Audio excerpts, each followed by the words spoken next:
السلام علیکم معزز ناظرین، اگر آپ ہمارے چینل میں نئے ہیں تو ہمارے چینل کو سبسکرائب کر دیں تاکہ ہر نئی آنے والی ویڈیو کا نوٹیفیکیشن آپ کو ملتا رہے۔ حضرت ابو ہریرہ رضی اللہ تعالیٰ عنہ سے روایت ہے کہ حضرت حسن بن علی رضی اللہ تعالیٰ عنہما نے ایک کھجور صدقہ کی، کھجوروں میں سے لے لی اور اس کو اپنے منہ میں ڈال لیا تو رسول صلی اللہ علیہ وسلم نے فرمایا اسے پھینک دو،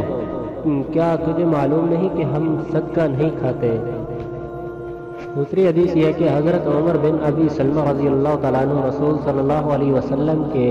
ربیب روایت کرتے ہیں کہ رسول صلی اللہ علیہ وسلم کی پرورش میں میں چھوٹا بچہ تھا،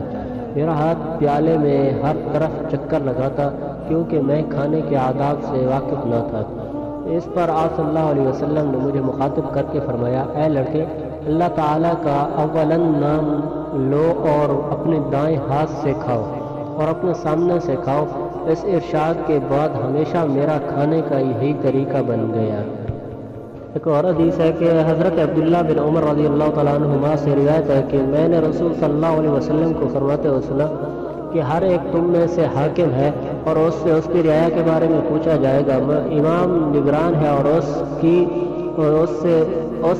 رعایا کے بارے میں بات پرس ہوگی، یعنی پوچھا جائے گا۔ آدمی اپنے گھر کا نگران ہے اور اس سے اس کی رعایا کے بارے میں بھی پوچھا جائے گا، اور عورت اپنے خاوند کے گھر کی ذمہ دار ہے اور اس کو اس کی ذمہ داری کے بارے میں بھی پوچھا جائے گا، اور خادم اپنے آقا کے مال کا نگران ہے، اس کو اس کی ذمہ داری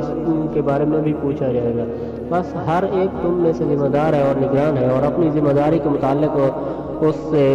سوال کیا جائے گا۔ ایک اور حدیث ہے کہ حضرت عمر بن شعیب رضی اللہ تعالیٰ عنہ بواسطہ اپنے والد دادا روایت کرتے ہیں کہ رسول صلی اللہ علیہ وسلم نے ارشاد فرمایا، تم اپنی اولاد کو نماز کا حکم دو جب وہ 7 برس کے ہوں اور نماز کی وجہ سے ان کو مارو، جب وہ 10 سال کے ہو جائیں ان کے بستروں کو الگ الگ کر دو